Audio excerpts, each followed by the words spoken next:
Welcome. Today is Tuesday, February 14th, 2023. Last time I invited you to bring chocolates, but I don't see any back there. I'm a little worried. I'm disappointed about that. Oh, well. White Day is coming up in a month, so maybe. I'm Steve Shields, President of the Royal Asiatic Society, Korea. Thank you for joining us. We welcome all of you here in this room and our friends who are joining us online through Zoom, wherever they may be. I express our sincere gratitude for the Asia Development Foundation, who has now for the 5th year provided financial support to the Royal Asiatic Society through a very generous donation. We appreciate all of our other donors. There are many, big, small, all of it is very helpful to what we're doing. You are cordially reminded that lecture content does not necessarily reflect the opinions or positions of the Royal Asiatic Society, Korea. We're joined tonight by Lieutenant General General In-Bum, ROKA retired. His lecture is titled An Understanding of the Korean Military, Past and Present. And I don't need to give a rundown of the lecture. You'll be able to hear that. But Lieutenant General Chun served his nation with honor and integrity for almost 40 years. Retired in 2016 after distinguished service. Started in 1978 at the Korean Military Academy. And his list of commands and achievements and honors is just absolutely impressive. He holds 3 U.S. Legions of Honor, Legions of Merit, and the U.S. Bronze Star.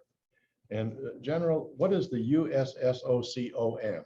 It's the U.S. Special Operations Command Medal. Okay, U.S. Special Operations Command. Okay. General Chun's interest and expertise is in national defense and security policy. He's had positions as visiting fellow at the Center for East Asia Policy Studies at the Brookings Institution. He's been a visiting researcher at the U.S. Korea Institute at SAIS, Johns Hopkins University, visiting fellow at the Sam Nunn School of International Affairs at Georgia Tech. Currently, he's serving as the Senior Vice President of both the Association of the United States Army Korea Chapter and the U.S. Air and Space Forces Association, Meg Alley Chapter. He's on the advisory board for the National Bureau of Asian Research, the Global SOF Foundation, the Global American Business Institute, the Korean Modelers Association. And he's a senior contributor for the Asia Society of Korea. And he's a fellow with the Institute of Korea American Studies. He's a board member for the Korea Animal Welfare Association, which advocates for animal rights and humane treatment of animals. In addition to his many roles with various military and defense organizations, he's active on social media.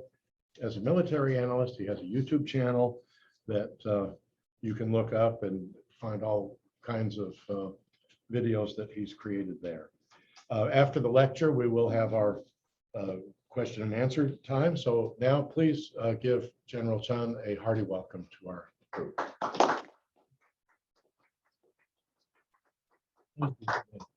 Appreciate your time. Hey, does Chatham House rules apply here? You'll have to inform me what that means. You can't say who said it. Oh, okay, okay, yes, that was my disclaimer. Yes. So, Reverend Shields, thank you very much for this invitation.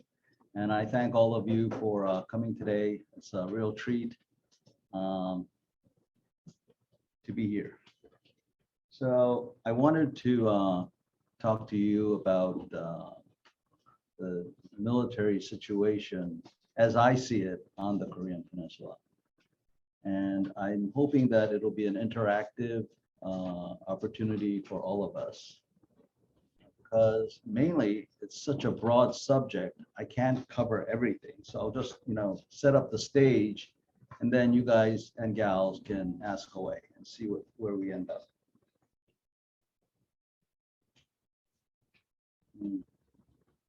Okay. Oh, sorry. That was my fault.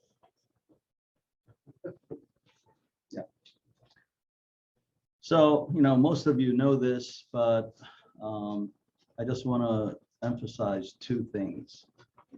So before the Korean War, the North Koreans had about 200,000 men. The South Koreans had about 100,000. Among the 200,000 North Koreans, many of them were actually Korean, Chinese Koreans who had been fighting in Manchuria against the Japanese. So they were battle-hardened soldiers. Now it's hard to say that they were communists because, in those days, one red, one pink, I mean, who cared? Especially a grunt. He needed a job. He was offered one. Pyongyang was closer than Seoul, so when they got a proposal, they said, "Yep, I'm gonna go into the military." And then in those days, communism sounded really good. Even now, everybody is equal, everybody shares. The only thing is, it doesn't work. Anyway, on the South Korean side, we had very little choices. And although we incorporated a lot of the, what we would term freedom fighters during the struggle against the Japanese, in the end, we had to rely on many of those who were trained by the Japanese military. And so, now it wasn't out of choice, but it was out of necessity that these two armies sprang up with different characteristics. Another thing about the Korean War is 37,000 Americans were killed during the 3-year battle. But during the first months of the battle, July, August, and September, every day, nearly 100 Americans got themselves killed. So, for me, I always believe that each nation should and does act on its own national interests. That's fine. But the poor souls who had to follow the orders of their nation, thinking that it was for freedom and whatever, those are big words for a guy who's getting shot at. And he comes here, he gets himself killed, really puts a dark side to his mom and dad and all those others around. I think the Korean people owe a debt of gratitude to those families in the United States. So I always want to differentiate between a government and its people. And I am one of those who believe that we Koreans owe a debt to the American people that can never be repaid in full. Anyway, this is a overall layout of what we face against the North, but the numbers have changed a lot. You see here, I put down that this has 464,000. It is now 364,000. The Army has reduced 100,000 soldiers. Again, this was not by choice, but it was out of reality. We just don't have the people. Navy, North Koreans 60,000, South Koreans 70,000, but that 70,000 number is a little deceiving because you've got the Marine Corps in there. So actually, the South Korean Navy is a bit smaller than the North Koreans. And the South Korean Navy is actually struggling because right now, they being a South Korean naval sailor, spends about 40 times more time out at sea than a Western Navy sailor. So the impact that has on the families is devastating. One study says that 1 out of 3 naval families are going through depression because, the wives or the spouse has to take care of the kids on their own and so forth. So very big problem. Regular forces, reserves. The Air Force, North Koreans have 110. These are just numbers. Plane for plane, North Korean planes are no match for the South Korean Air Force. So even their newest MiG and Sukhoian types that the North Koreans have would be no match for the South Koreans. But they still have a lot of them. In fact, they have a lot of vintage, aircraft. Why would they have that? Could it be that they would be willing to go on one-way missions? Probably so. So a pilot would be told, okay, your job is to go somewhere and crash your plane and jettison. I guess that would be the word that they would be using. But I think it is highly in the realm of likelihood that something like that might happen. So they have a lot of aircraft, which is good news for our Air Force pilots, because if you shoot down 6 airplanes, you become an ace. Yeah. So there will be a lot of aces in this theater. Reserves. The North Koreans have 600,000 regular reserves, and the South Koreans have 3 million. Well, the bad news is the South Koreans have only 1 million rifles. So this is one of the reasons that I was very frustrated when I was on active duty and even now, and that I just can't let go of issues like this. And one of my main purposes of being here today, because I want you to know as well, although we're spending a lot of money, in fact, we've been spending 10 times more than the North Koreans for the last 30 years, and yet it's just, you can't explain why this is happening. So, I fear the day that God will not forgive us, but because I really believe that because of your prayers, we're being protected, and especially the Korean national anthem has that little, piece about 하나님. I think that does the trick.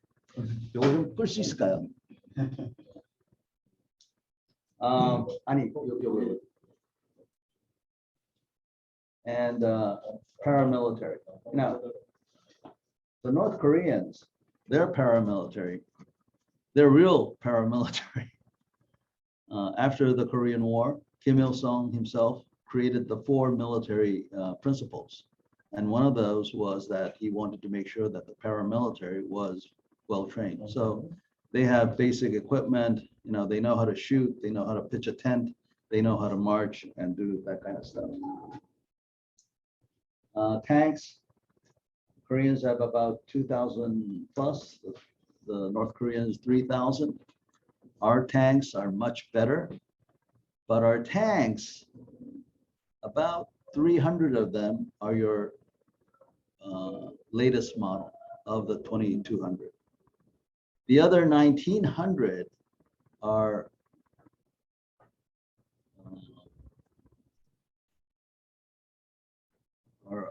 vintage tanks. So, I would not put my men into those tanks. North Koreans, same thing. They only have vintage tanks, but they have the technology for good tanks. Aircraft, again, no match. Our submarines are much better than the North Koreans, but they still have a lot of them. So because the North Koreans can do one-way missions, things that we cannot do now, they have a certain advantage. Artillery-wise, 31,000 artillery pieces, we have 12,000. But the South Korean military on the artillery arena, we're pretty good. We have a lot of guns. In fact, we have more than the Russians have. So the reason for that is because subconsciously, the South Koreans know that a full-scale war like the one in 1950 is now unrealistic, especially if we have Americans on Korea. So what is a more realistic threat is those border exchanges. And when you have those kind of situations, artillery is real handy. So that's why we have a lot of artillery pieces. And again, for me as a military person who has always been advocating for a balanced military, I don't think this is healthy. And in fact, we've been stretching our ability to maintain this kind of force. So let's say you need 20 people for a 3 artillery piece section. Instead of having 30, the Koreans have 10, because you can still operate a gun with 10 people, but you can't operate it for long. Because if you have 10 people doing the job of 30 people, you can fight for a couple of hours, but how about the next day or the day after that? You can't fight. So even these numbers are deceiving.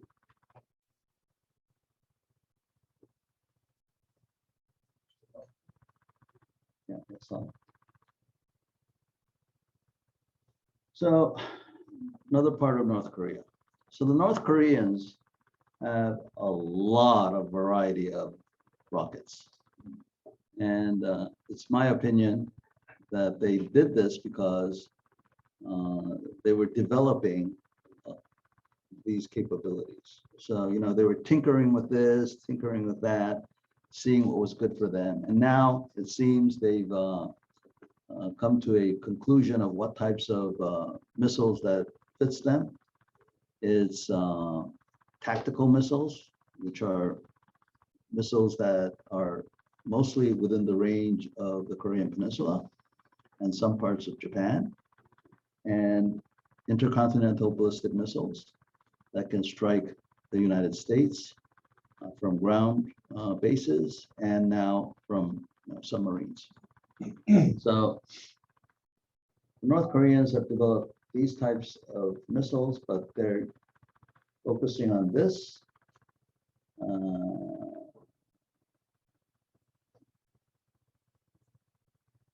Where is it? Anyway, SLBMs and tactical missiles.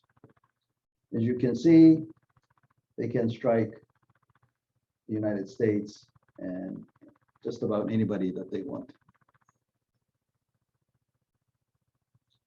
They have done 6 tests so far, and the last one in 2017, we think it's a hydrogen bomb, so it's got a big kickflip. And quite honestly, I think they don't need to test anymore because they know that they can explode and they have a working system. Now, so this tank here is a North Korean tank. We haven't given it a designation yet, but look what they've done with it. So their Air Force is pretty weak. So every one of their tanks has an anti-aircraft missile. These are short-range anti-aircraft missiles. So it can only fly about 5-7 kilometers. So anything that comes close is dead. So you've seen videotapes of Russian helicopters being shot down by, this is it. So they did that. The one that we saw the other day had something attached to its side. It looked like anti-tank missiles. The North Koreans make a missile that they call the Firebird per se. It's the same quality as the Russian Kornet. This missile is a pretty good anti-tank missile. So what they did is they put all these systems into their tanks. So this is, compared to our tanks, still one level below. But the Korean tanks are one level below an American tank, one level below an Israeli tank.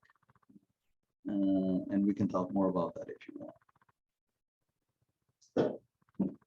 Another thing that they did was look at these missiles. These are really big diameter missiles. And so they put multiple missiles on a launcher, and they're going to fire salvos into our territory. And these missiles are big enough to have a guidance system. So in the old days, when the North Koreans were relying on Scud missiles, that's what we call them, you fired one of those missiles and it would probably, come a mile or 3 miles to the intended target. These things, they will come within, a couple of 100 meters. So in the old days, Scud missiles needed chemical warheads or nuclear warheads to be effective. These things, they don't need that kind of warhead, but still, they would be able to have that kind of capability. And again, it'll be in salvos. Very difficult to shoot down.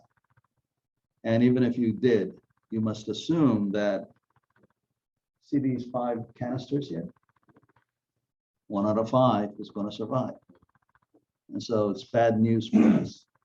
Another bad news for us is that once these things are launched, we have about 3 minutes to do something. And in 3 minutes, you can't do anything. Yeah, this is a radar. So in the old days, we used to think that the North Koreans, were behind us in radios, electronic stuff, and all that kind of stuff. Nope, not anymore. So remember in the mid-90s, they were starving and a lot of their people were, starving to death.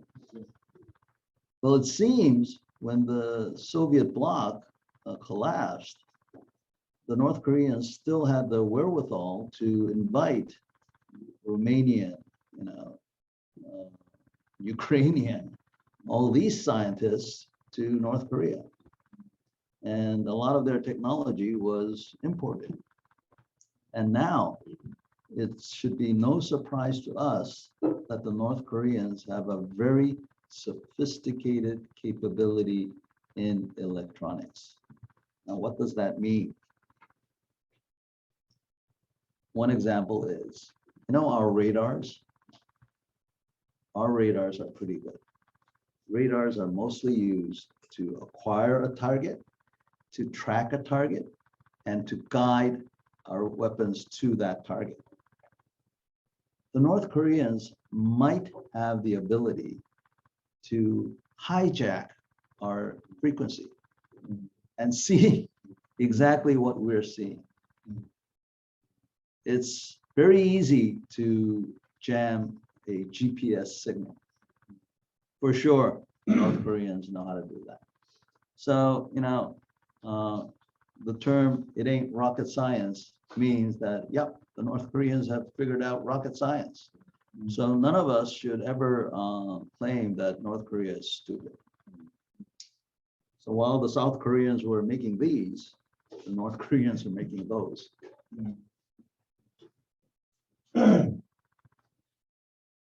Cyber warriors. A North Korean teenager kid who shows a great aptitude for math. He or she is recruited and they go to school and they learn computers. And at a certain stage of their education, they're divided into hackers and programmers. And people like myself refer to North Korea as a cyber superpower. So the Russians, the Chinese, the United States, Israel, and North Korea are cyber superpowers. And the Russians, the Chinese, and the North Koreans especially, they don't adhere to international law or norms. So, hey, it's a free-for-all for North Korea. And so, they don't care if they get caught because they don't care. Artillery, they not only have missiles, they have tube artillery as well. And a lot of them. So in order for us to take those down, it's going to take time and effort. And during that period of whether it's going to be 3 days or 1 week, we'll be under constant bombardment. This is a modern version of the North Korean military. The screen is small, but each of these men are carrying a man-pad, a man-portable and air defense missile. So the North Koreans make their own man-portable missiles. So in the kind of environment that we are in, any helicopter, I believe, in a time of war will not be able to fly. Because there are so many of these. I mean, you can't fly. When you're lifting off, that's when they'll get you. When you're landing, that's when they'll get you. If you fly low, that's when they'll get you. So the only solution is you need to fly at night. That is the only solution. In order to fly at night, you need to train a lot more. And right now, we don't train.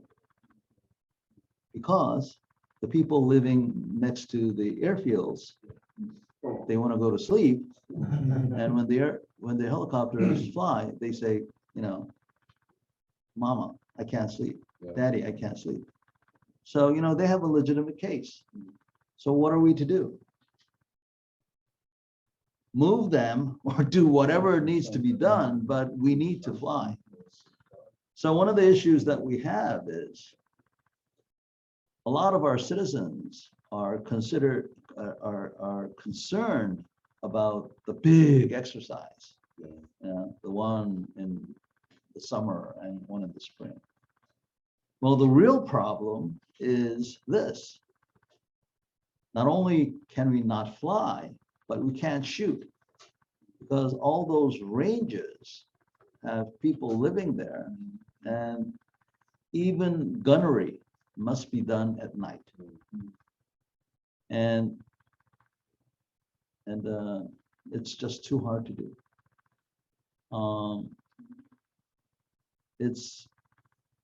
I'm really ashamed to say this, but a lot of the military, the Korean military, have given up. Some units have not shot their tanks in 10 years at night. So when was the last time you saw a video of a Korean tank shooting at night? So all these news about the Korean military doing this and that. So before the Korean War, the South Koreans used to boast that if the North Koreans ever try to do anything, that we will have lunch at Pyongyang and dinner in Sinŭiju. That kind of bullshit installed mistrust to a lot of minds of the Westerners. And so the same kind of boasts that we're doing, I'm really scared that it's doing the same thing. Anyway, this is an anti-aircraft missile system that you're seeing.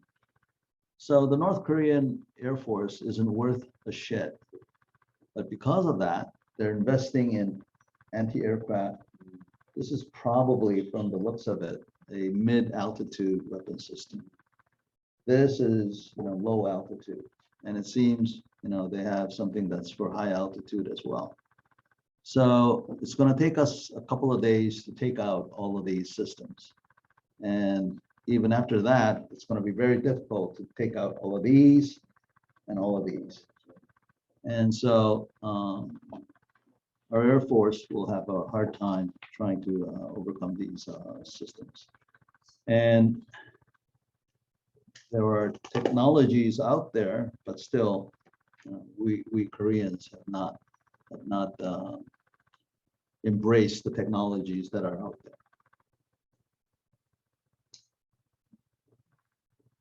Now, these are drones that the North Koreans used to show.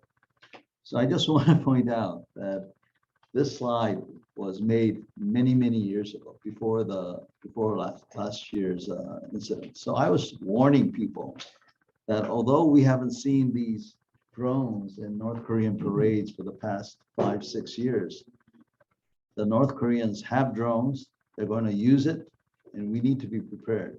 And we saw what happened. So this is my I told you so slide. Okay, I borrowed this from NK Pro, but I'm sure they'll understand. So the North Koreans, now one thing about them is they do what they say. You know, they walk the talk. So they said, we're going to do 12 things, and this is it. And this is their laundry list. And the writing is not clear, so let me read it for you.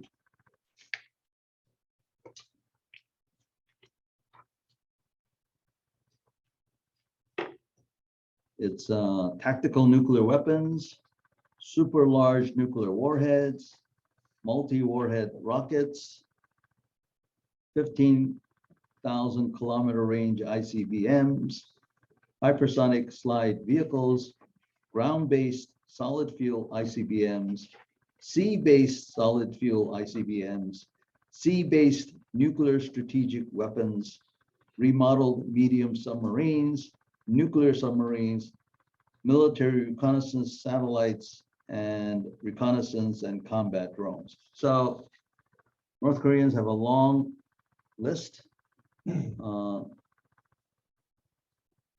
It's hard to believe that North Korea could do this, and yet they're surprising us. And with the new cooperation that the North Koreans are now enjoying with Russia, my fear is it's not just rubles that they're going to get from Russia, but technology. Maybe the Russians will look the other way or lower their firewall. You know, who knows? They can do a lot of things which will give North Korea that little piece of information that they would need to do all of this. Maybe that's why Kim Jong-un is smiling all the time and showing off this little girl. Okay, meanwhile, in South Korea. So, you know, I'm not a critic of the last administration. I'm a critic of all the administrations. But the last administration did 3 things that were different from where I see it. That was from previous administrations. The conservatives are no better, but I'm just saying that I see these 3 things. Number 1 is the real damage that was done to the South Korean and U.S. military. A lot of it was personnel, driven. We had people who had wrong perception of the alliance. We had people who, in my view, were prejudiced against groups of people.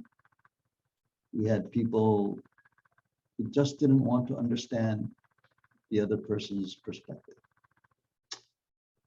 So, I mean, those kind of things were there all along, but during the last administration, it affected the military. So before, when we had Korean administrations or American administrations that either neglected the alliance or saw the alliance in a different way, there was tension. But even then, on the military side, the military got along because basically I'll be honest with you, which is not the smart thing to do, but Americans were our big brothers, and we could rely on them. That kind of trust was damaged, and certainly COVID did not help. It was a good excuse for people to say, well, I wish I could see you, but I can't, which is a lie. They didn't want to see each other in the first place. They just had a convenient excuse now. So that's number one. Number two, in Korean society and Japan and now in China, we have this elite elitism. If you're from Seoul National University, Yonsei, Koryo, you're set. You're going to be happy for the rest of your life. Yeah, right. But that's the concept. So everybody, our kids, they want to go to Seoul National. And what we've done is we've been able to make this. But if you ask a young Korean kid a value question, I really don't think they can give a good answer. So I used to enjoy asking young kids, okay, let's say there's a 90-year-old woman, just a woman, and she's drowning. And this 29-year-old genius, doctor-to-be student passes by and saves her, but drowns himself. This kid would have invented the cure for cancer. What do you think of this? And it's a value question. And the kids would come up with what an artificial intelligence would come out with. It would be like Mr. Spock talking. And so I think here is where it's very important that we must remind ourselves of values, of what it means to be a human being, what it means to have a soul. And in this respect, we now face an atheist organization. Talk about Antichrist, it's North Korea. That's why the North Koreans hate the Christian, Buddhist, the religious groups in South Korea, but especially the Christian groups here. And why the Christian groups must defend its faith and values. Anyway, because of those, the preference of the Koreans for elitism within the Korean military, there's always been a confrontation between the Korean Military Academy graduates and the non-military academy graduates. So in the old days, every year, the Korean Army needed about 7,000 new officers. Of that 7,000, only 250 were academy grads. 5,500, 6,000 were ROTC commissioned. And the rest, 500 or so, were from the 3rd Military Academy and so forth, and OCS. In the Navy and Air Force, there it's even worse. Either you're an academy grad or you're just supporting. So the ROK Army, the ROK Air Force, and the ROK Navy was so focused on the academies that they weren't even an issue. But in the Army's case, just think of it, 7,000 newly commissioned every year, but only 250 of them are KMA. And yet, at the general officer level, it's the other way around. 90% of them are KMA grads and 10% are non-KMA grads. Even the word for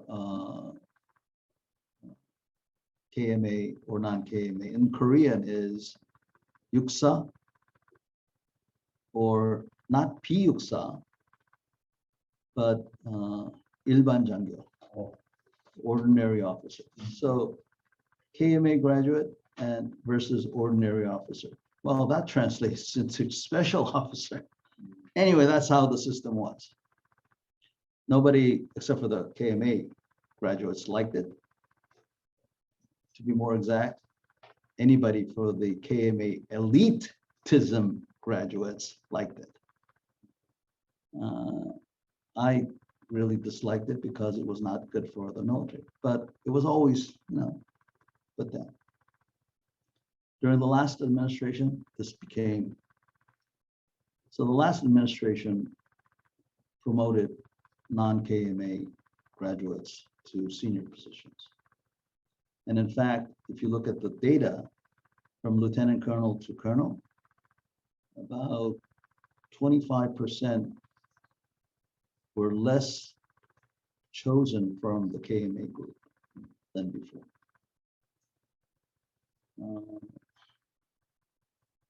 Maybe it was the right thing to do, I don't know.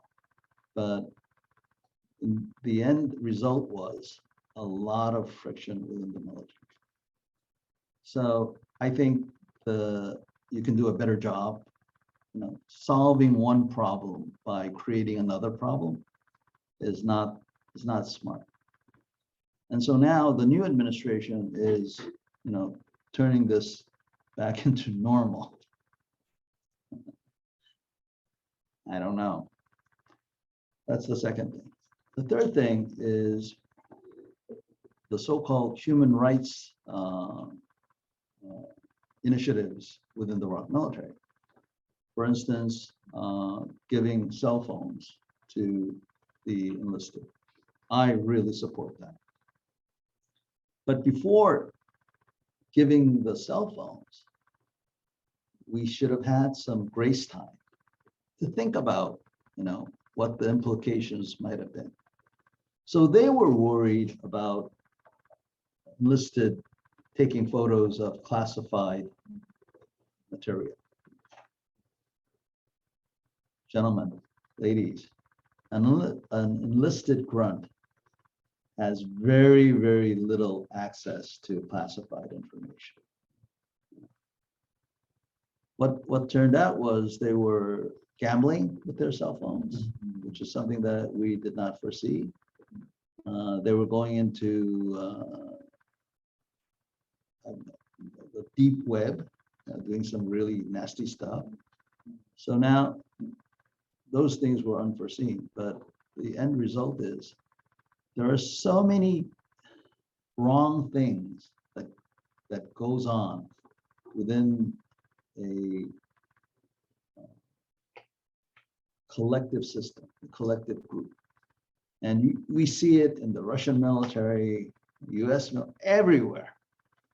But in the South Korean military, you have those instances where you really have a bad soldier, bad leadership, and creates a lot of bad stuff. But now with cell phones, all of that is, you can't do that because so that's the one overwhelming benefit that I see in this.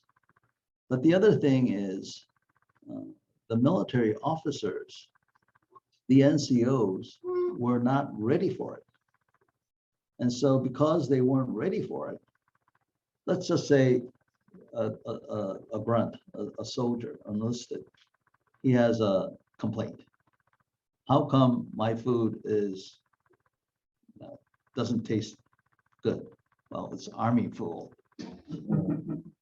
Well, he calls mommy, and mommy puts it up on the MND blog, and some reporter reports it, and the Korean military leadership should have said, we're sorry, but it's an isolated incident, and so suck it up. Well, you can't do that. And so what happens now, what do you think happened?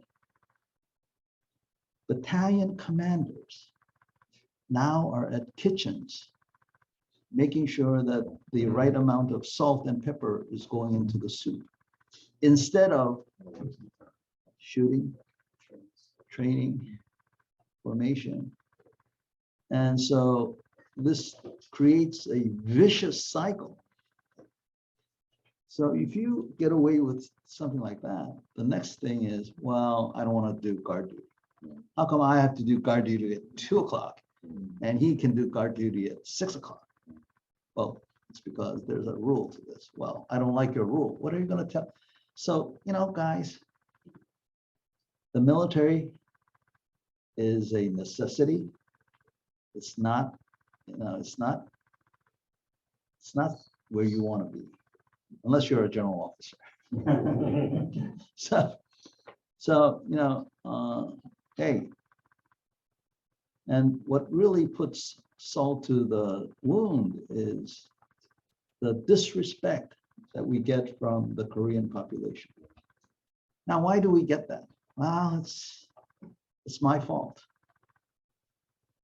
For decades, the Korean officers, the Korean NCOs used to treat their enlisted like boys. I mean, boys, like errand boys, instead of giving them the respect that they deserve. Well, why was that? Many reasons.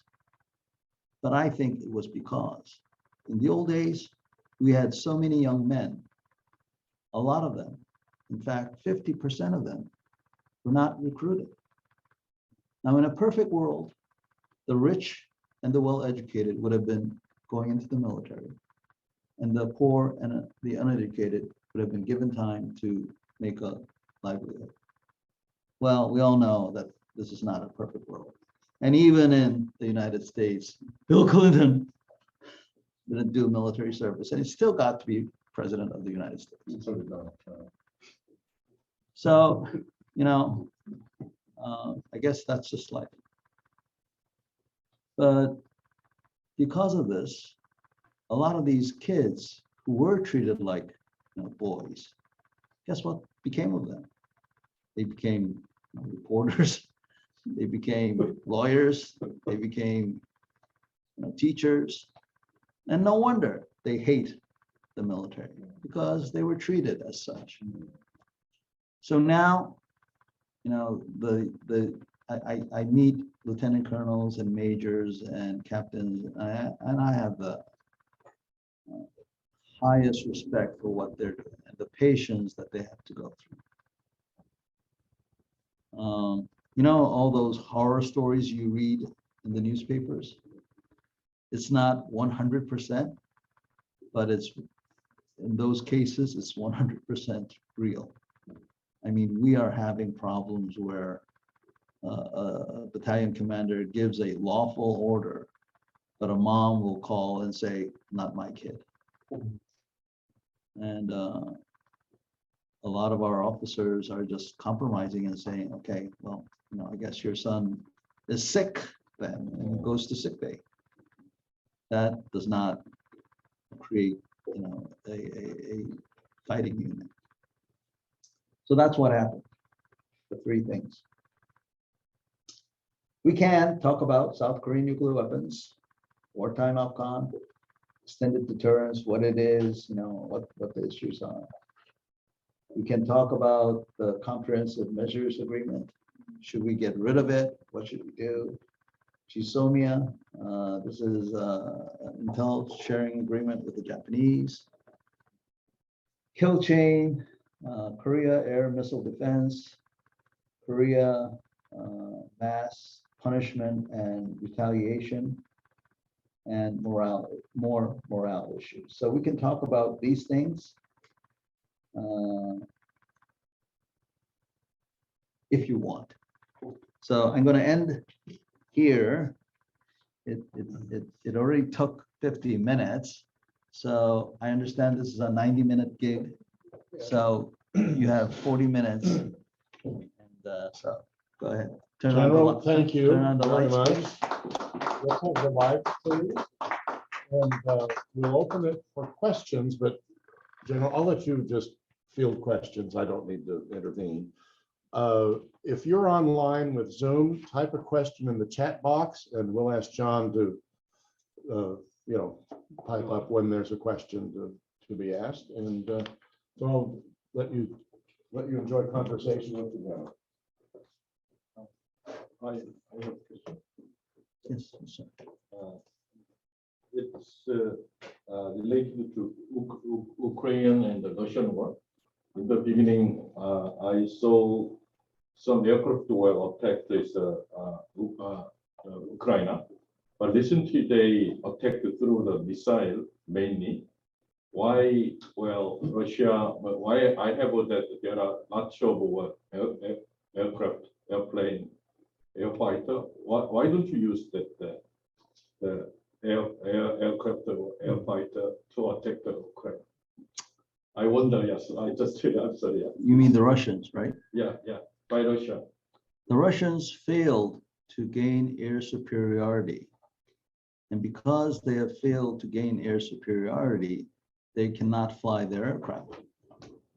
Now, when you are trying to gain air superiority, you need to neutralize your enemy's air force and their defensive missile system and a whole lot of other stuff, command and control included.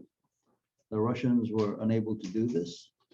And so now Russian aircraft just can't fly with the confidence that they're not going to be shot down. So the Ukrainians have the same problem, but they've been able to figure out alternatives to maintain a level of freedom to fight. So the main cause that the Russian aircraft cannot fly is because they've been unsuccessful in gaining air superiority. And it's a good lesson. And it's quite astonishing that the Russians were unable to do this. So the big moral of the story is never underestimate your enemy. Yes, sir. I don't know if you read it. Russia put out an issue on exactly this issue, which was that it'll be useless for the West to supply Ukraine with aircraft for the same reason they couldn't fly, because they've been taken out by Russian air defenses inside Russia. So it's a no-fly zone. So I just want to ask you 3 questions on nukes. General, firstly, you mentioned that there's no real reason to conduct another nuclear test, but all the prior tests have been for strategic level devices. Do they or do they not need to test a tactical device, or do they already have that capability? Secondly, you mentioned the kill chain and the career and missile defense system and the massive retaliation system.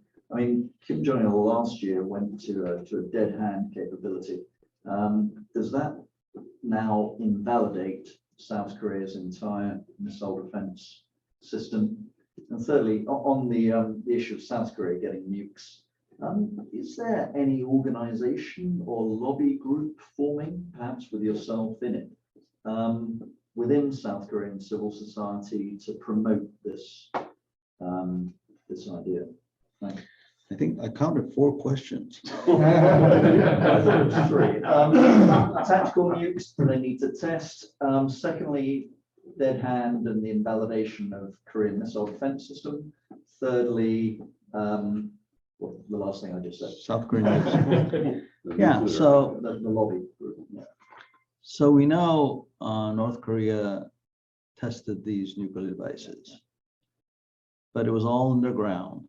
And there are some people who are saying that some of these tests were not valid in the first place. So what I really fear or am concerned about is a atmospheric test. It doesn't have to be a big test.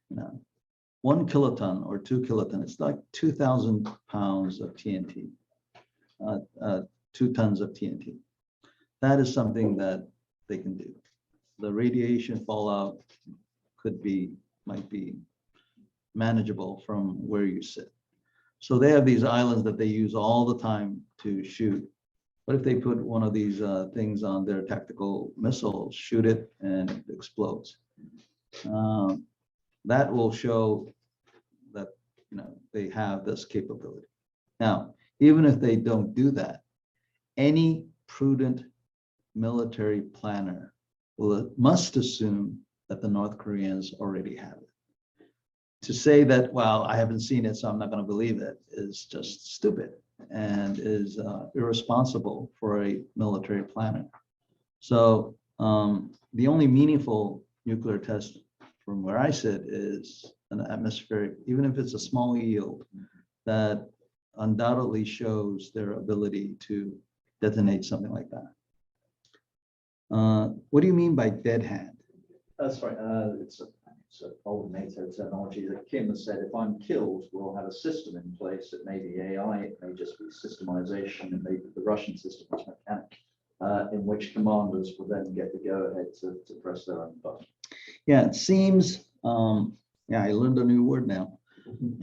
It seems the North Koreans have done that, which is really, really scary. So there was a time when I thought, yeah, you know, we could just bomb one of their launch facilities, and what the heck, you know, North Korea, just because of their pride, I mean, Kim Jong-un, because of his pride, all he had to do was not report it. And what would his people know? But if we did something like that now, it could trigger a situation where his tactical commanders, if they have the delegated authority to do so, would launch. And this is really scary. And hopefully this is not the case.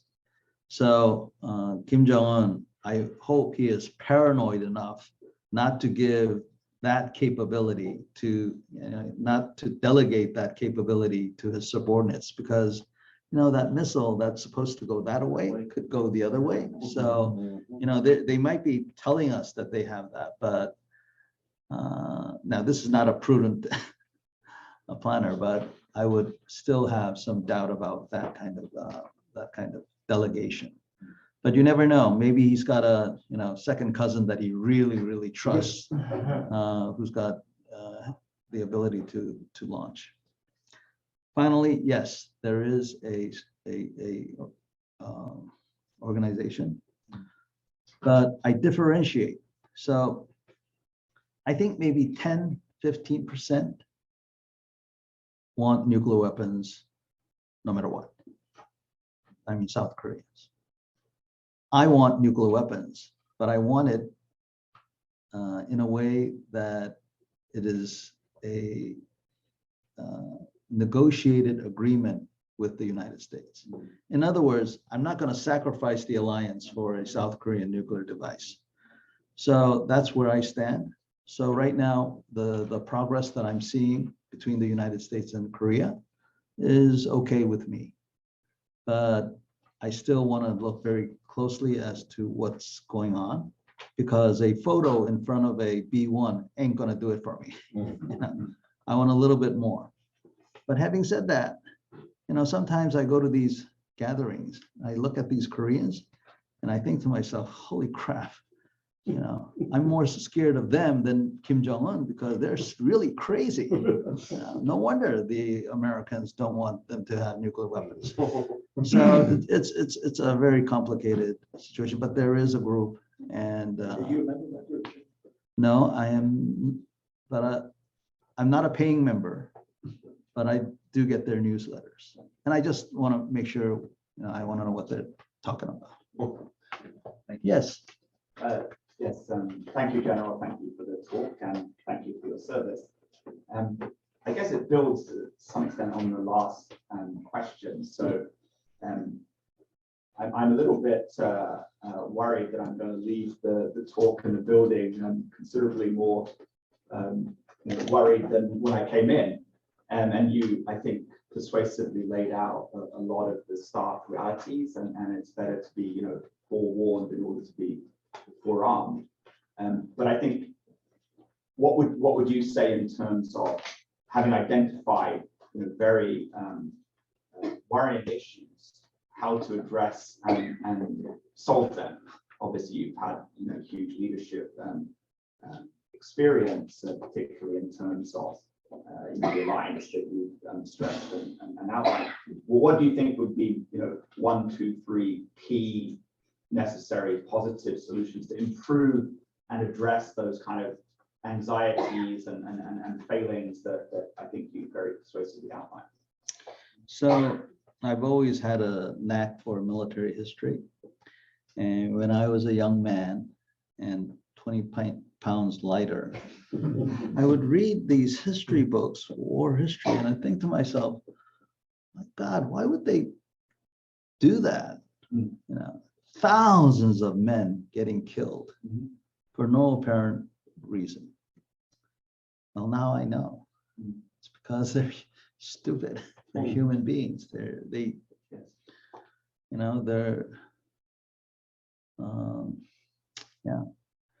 So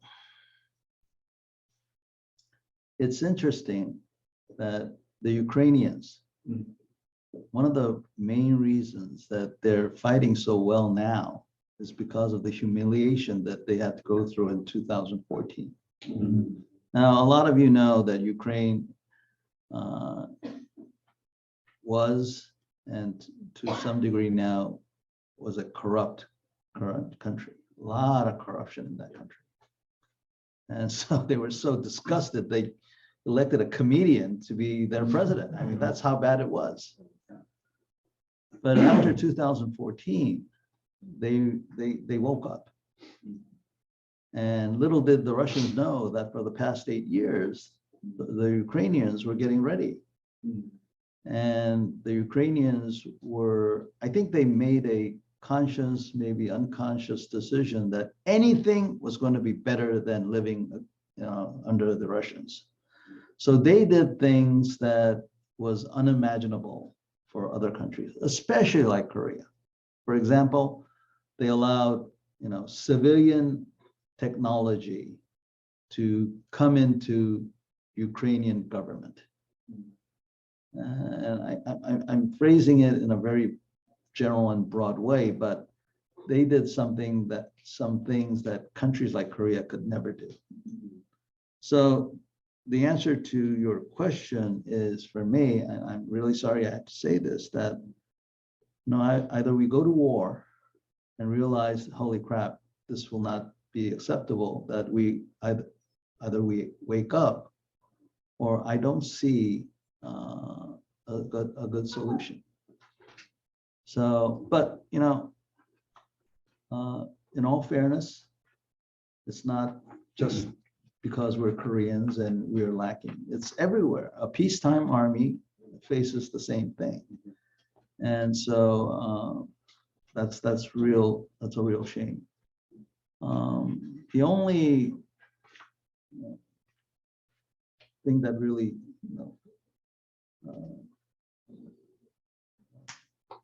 lifts my burden is the fact that the North Koreans are Koreans too. They must have a worse situation. I mean, think about it. One fat little dictator and everybody has to cater to his wishes. It must be a nightmare over there. So at least that's one good news. Bad news is Kim Jong-un is really serious about his military. So his father really let the military go. I mean, their equipment didn't work, blah, blah, blah, blah, blah. It seems this kid, he's really making his military a lot more better. So, but even having said that, they still don't have enough to eat. They have technologies for tanks, but they don't have a lot of them. So at least, we're there. But if they did have the money, there's no doubt in my mind that they will have more tanks, more aircraft, more capability, and their ultimate God-given, although they're atheists, duty in life is to communize the rest of the peninsula. Yes. I've got a question from online from Tom Quinner. He wants to know, what is the minimum level of damage Seoul will sustain during the first week of an all-out attack on PPRK? What protections are in place to limit greater damage?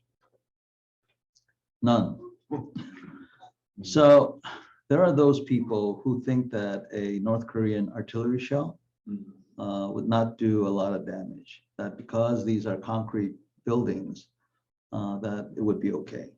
Well, all this glass is going to be shrapnel.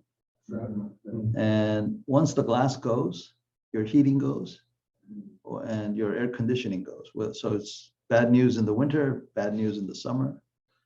If the North Koreans were to target our infrastructure, energy, and so forth, that means no running water. That means it'll be difficult to take a dump. So it'll be a nightmare. And we get little warnings and glimpses every day. You saw that little fire in Mapo, and that entire area was unable to function.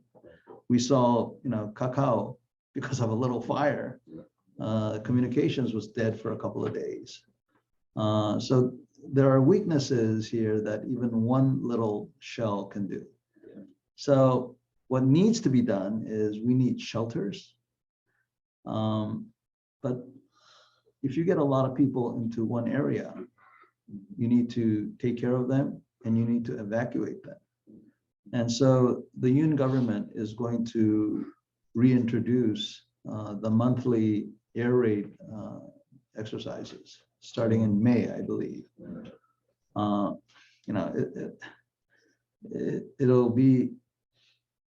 It won't be enough, but at least we're starting.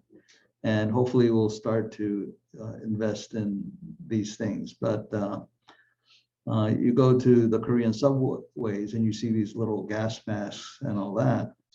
But it took a couple of people getting killed to get that to happen. And so I hope that we'll be able to do things before people have to get killed to prove a point.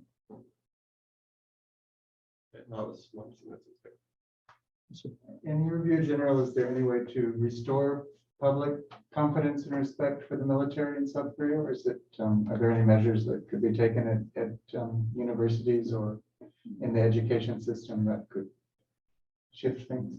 I think the real answer is where the problem started, in the military. And right now, when I meet with lieutenant colonels and company commanders, I really feel sorry for them. But because of the things that they must endure, they will create a better trust in the military. So it'll take a couple of decades, but I think we're on the right direction. So a lot of people, especially old people who are used to the Japanese style discipline, they think that the South Korean military right now is a wishy-washy bunch of kids. And yeah, we don't have the kind of gung-ho, do as you're told kind of mentality like before, but our kids still have the instincts for survival. And so, and they can, surprisingly, although they cannot answer a value question, they know what is right and wrong. And so these are some of the strengths of an open society. My main concern is the kids need good weapons and good training. That's what they're not getting right now. It's surprising that, okay, I told you that the North Korean airplanes are not worth a crap. Their tanks are inferior. Most of their equipment is inferior to South Korea. But at the squad level, which is the smallest tactical unit, South Koreans have 8 men to a squad. North Koreans have 12 men to a squad. A North Korean soldier serves for 13 years. A South Korean soldier serves for 18 months. So if you add up and divide the experience, the North Koreans come out to about 8 years for a squad.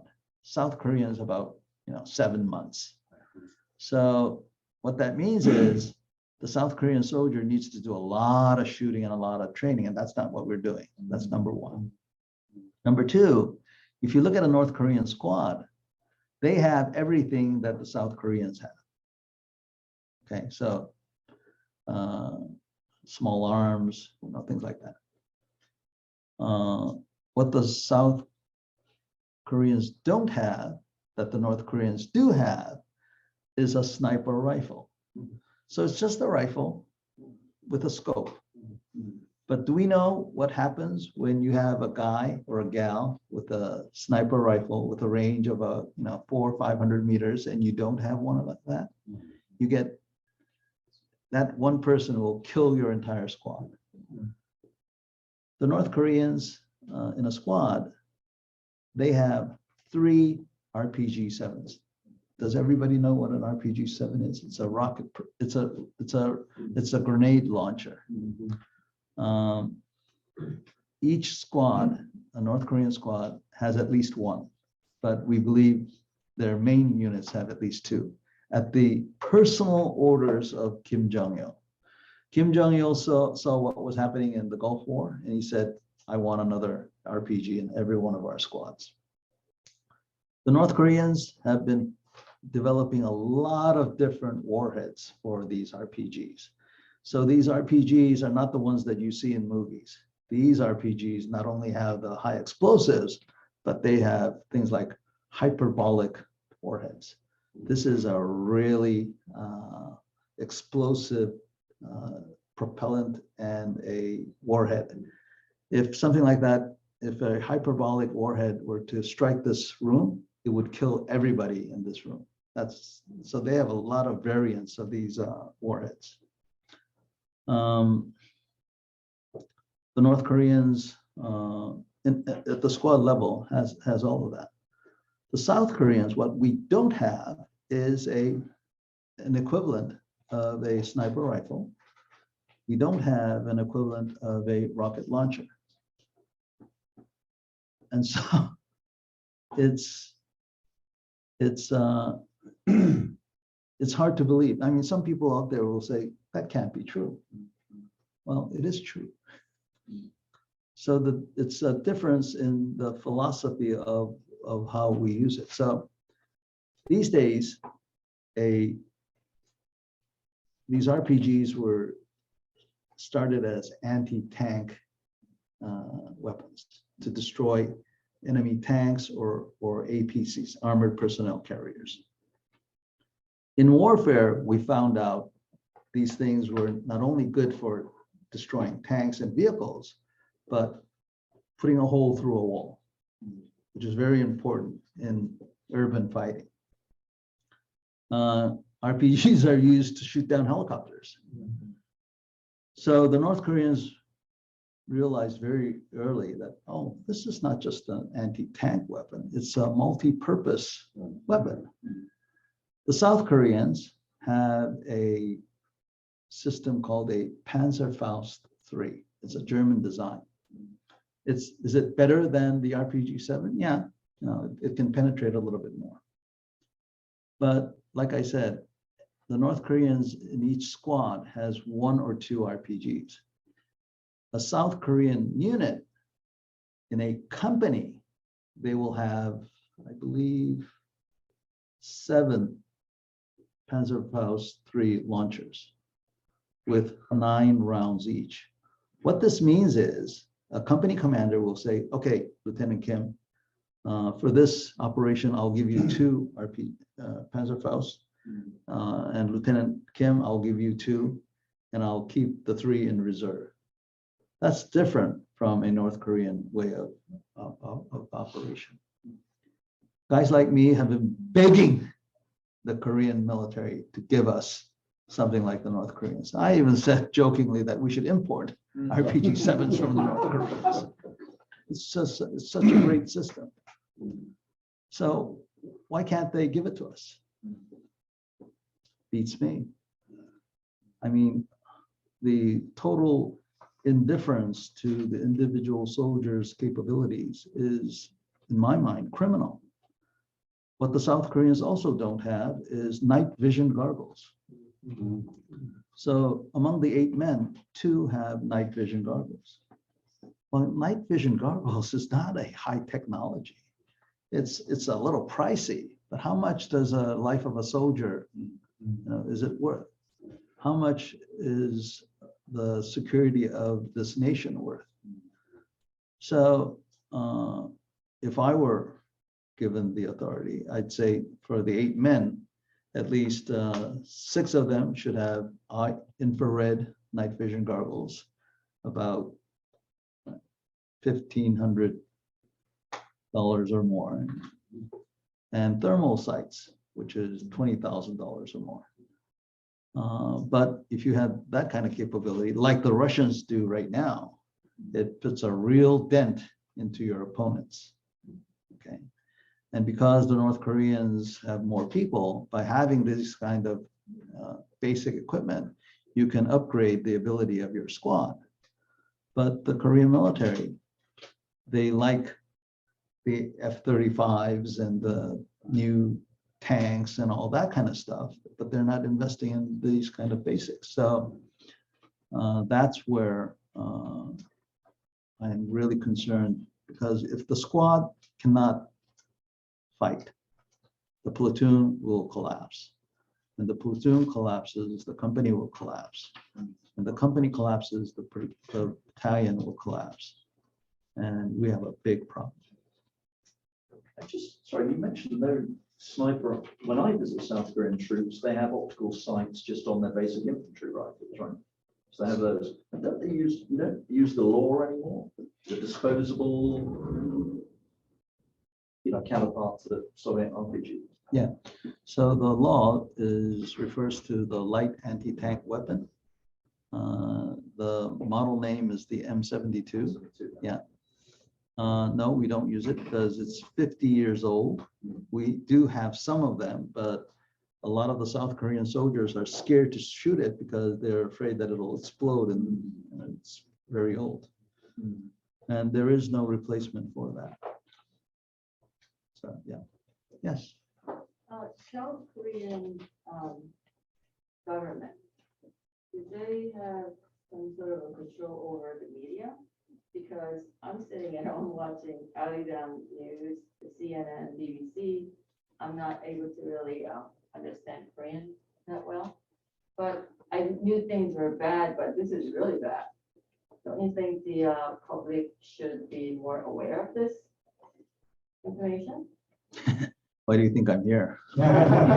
I mean, it sounds terrible. No. How does other foreign countries exist here and invest so much money in this country? They must have great entrance. So exit to entrance. offset all of the failings of the current situation, we have the Americans here. So the Americans train. They have a professional army, and it's a blessing and a curse that they are here, because it's a blessing, the fact that as long as the Americans are here, the North Koreans will not, conduct a full-scale provocation. But it's a curse because not only does the businessmen that you talk of know this, it's the South Korean military who knows this. So a South Korean senior officer, why would he risk his career and do all this realistic training when when you do training like this, there's going to be an accident? I guarantee it. Some grenade is going to explode, some vehicle is going to turn upside down. Some men and women will get killed. Why would he want to risk that? And unless you are somebody crazy enough to believe that being prepared is your job and it's your duty, you're not going to do it. And so in the old days, 30 years ago, Korean society not only did not know about incidents within the military. I mean, we had a lot. Do you know what FUBAR is? Yeah. It's an acronym for fucked up, Beyond all recognition. Yeah. Why do you think that acronym exists? It happens to every military. It's that in the South Korean society, there's so much mistrust in the military that every little thing gets reported. And when every little thing gets reported, it's very difficult for the battalion and company commanders to do training and do the stuff that needs to be done to maintain a combat-ready military. So in the end, it'll be the Korean public who needs to make a choice. So it's up to you now to be aware, to make the sacrifice of sending your sons, your brothers, your husbands to the military. And in the end, not only is it your choice, but the outcome will be falling on your shoulders of what happens.